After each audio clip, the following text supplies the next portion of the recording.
Jangankan orang lari dari ayahnya, ibunya, ibunya dan ayahnya larikan diri daripada anak.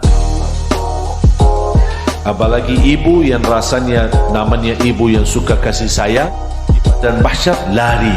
Kenapa? Dia takut anaknya minta tolong.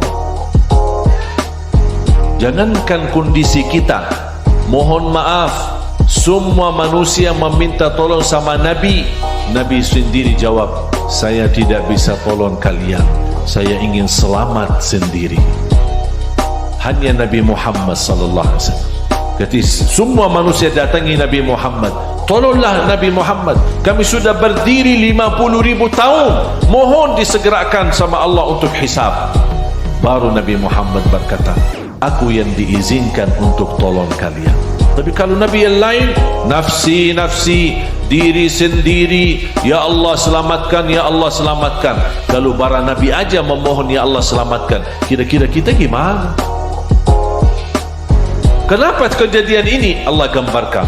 Di saat itu semuanya ingat dosanya, semuanya ingat perilakunya, semuanya ingat selama ini menyakiti orang tuanya. Lari, sibuk. Dia hanya beban fikirannya apa? Apakah saya bisa selamat atau tidak? Apakah saya akan dibawakan masuk ke dalam golongan surga atau saya masuk dalam golongan neraka? Karena di hari kiamat ada dua golongan, tidak ada tiganya. Fariqun fil jannah wa fariqun fis sa'ir. Golongan masuk surga, golongan masuk neraka. Tidak ada setengah. Tidak ada sebentar masuk surga, sebentar neraka. Tidak ada. Satu, surga atau neraka. Na'udzubillah min dzalik. Tapi ada berita gembira. Siapa yang mendatangi orang tuanya? Ini sekarang Allah gambarkan kan? Semua lari kan? Semua melarikan diri. Orang tua melarikan diri dari anak. Anak melarikan diri dari orang tua. Istri melarikan diri dari suami. Suami melarikan diri dari istri. Adik melarikan diri dari kakak. Kakaknya melarikan diri dari adiknya. Terus siapa kira-kira yang memiliki keistimewaan dan kesempatan untuk menolong dan mencari orang tuanya? Tahu nggak siapa dia? Anak penghafal Al-Quran. Dia hanya satu. Karena dia penghafal Al-Quran, dia cari orang tuanya, dia kejar orang tuanya, dia ingin tahu di mana orang tuanya. Buat apa? Ingin hadiahkan mahkota di atas kepalanya orang tua yang cahayanya lebih sinar daripada cahaya matahari. Itu saja anak atas perjuangan orang tua. Anak menjadi penghafal Al-Quran, anaknya itu yang akan selamatkan orang tuanya. Sedang orang lain jurusan tinggi, belajar sampai ke Inggris, tapi tidak pernah memperhatikan Al-Quran. Begitu dilihat sama orang tuanya, hei anakku, saya akan bantu kamu sampai pendidikan kamu yang tertinggi, yang terbagus. Lari anaknya. Mohon maaf ayah, lari. Tidak ada gunanya pendidikan tertinggi ternyata. Sudah bisa kan pentingnya belajar Al-Quran, pentingnya pendidikan Al-Quran. Dan selalu saya berkata, mohon Bapak Ibu, bisa jadi orang tua gagal menghafal Al-Quran, tapi mohon jangan gagalkan anakmu dan cucumu menjadi penghafal Al-Quran. Karena mereka, kalau anak-anak yang lain melarikan diri, anak-anak yang kita berjuangkan menjadi penghafal Al-Quran, dialah yang akan mencari kita. Kita tidak perlu capek mencari dia. Dia yang akan mencari kita, dan dia yang akan menhadiahkan mahkota yang bersinar, bahkan berberlian, dan cahayanya lebih indah dan lebih bersinar daripada matahari.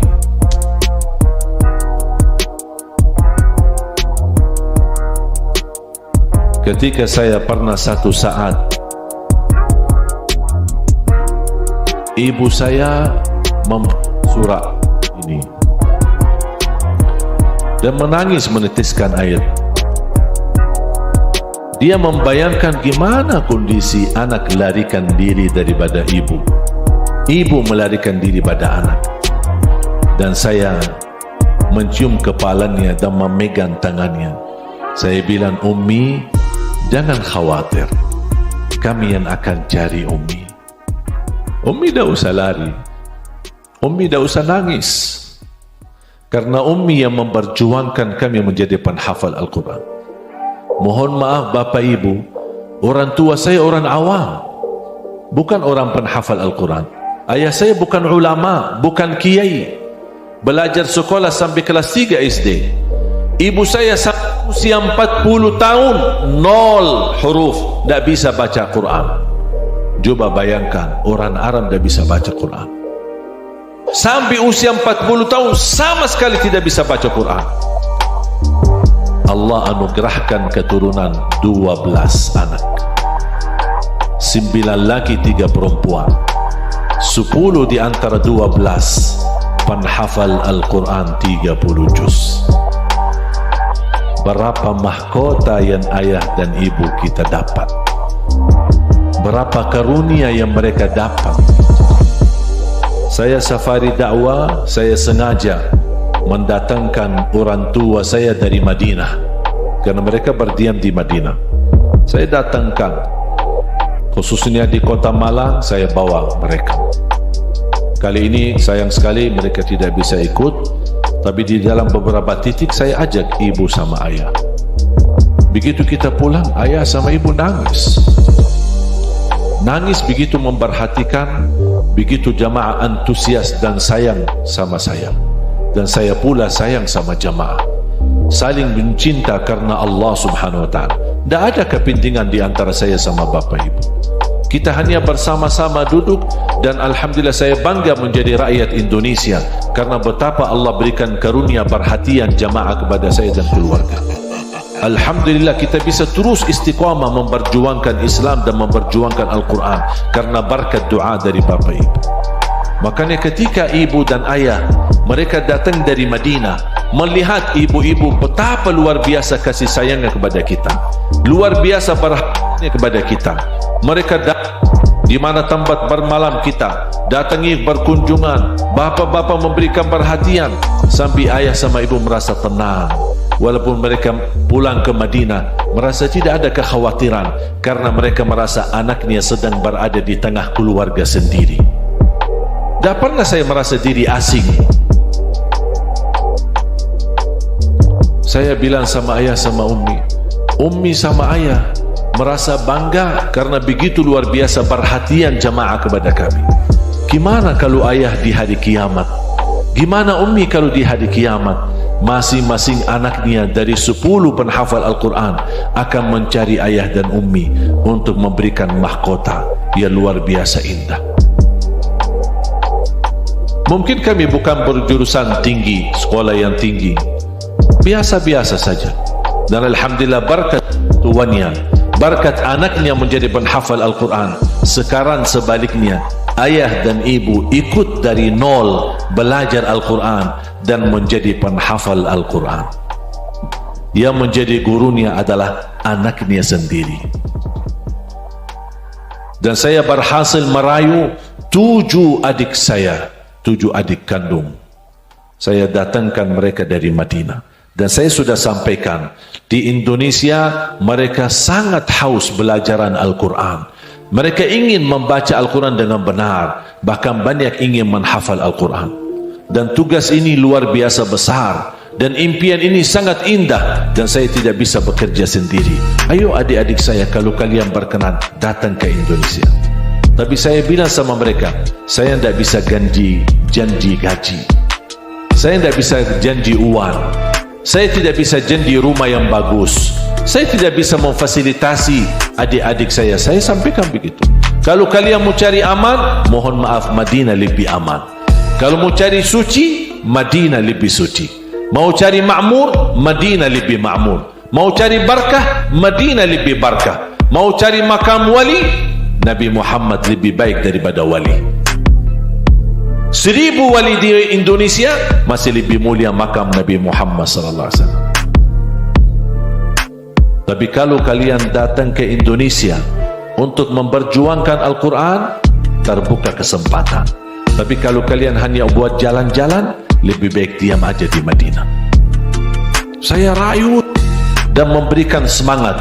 Alhamdulillah, 7 adik kandung saya berhasil membawa mereka datang ke Indonesia. Mulai dari mereka belum bisa bahasa Indonesia sampai mereka alhamdulillah bisa bahasa Indonesia. Dari mereka belum punya keluarga, biar mereka betah dan tidak bosan, saya jodohkan sama orang Indonesia. Yang perempuan nikah sama laki-laki Indonesia, yang adik saya yang laki nikah sama orang Indonesia. Ibu-ibu jangan khawatir, masih ada lagi. Bahkan saya dorong adik saya, kalau boleh adik saya, tolong masing-masing nikah istri 4 dan setiap istri melahirkan 1 lusin. Subhanallah, semuanya jadi penghafal Al-Quran. Gimana Pak? Setuju? Ibu-ibu? Udah ibu-ibu. Ibu kan ini buat Al-Quran, buat Islam, buat kebaikan. Nggak usah. Luar biasa. Sebenarnya salah satu yang membuat saya betah di Indonesia ini ibu-ibu, saudara. Luar biasa. Perhatian ibu-ibu kepada saya luar biasa. Saya disebut penggemar ibu-ibu. Setiap di rumah, alhamdulillah, tidak pernah saya belanja. Semua kiriman dan titipan dari ibu-ibu. Sampai istri, ini kiriman dari mana? Dari ibu-ibu. Tulisan itu dari ibu-ibu. Tulisan itu dari ibu-ibu. Hari milad saya ada banyak kiriman. Dari mana? Dari ibu-ibu. Sampai saya, semua kiriman dari ibu-ibu? Saya bilang enggak, yang itu dari bapak-bapak.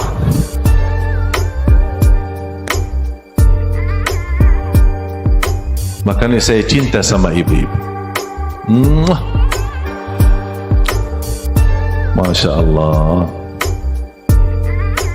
Saya kagumi perjuangan ibu-ibu yang salihah. Ibu-ibu berjuang, ibu-ibu yang menurusi keluarga dan juga ikut memperjuangkan agama. Tidak ada majlis ta'lim bapak-bapak, yang ada majlis ta'lim ibu-ibu. Masya Allah, ikhlas menurusi keluarga, melayani suami, menurusi majlis ta'lim. Masya Allah, duluan datang ke masjid, padahal tidak wajib dia datang ke masjid. Memakmurkan majlis ilmu, berlomba-lomba. Dia yang duluan bersedekah.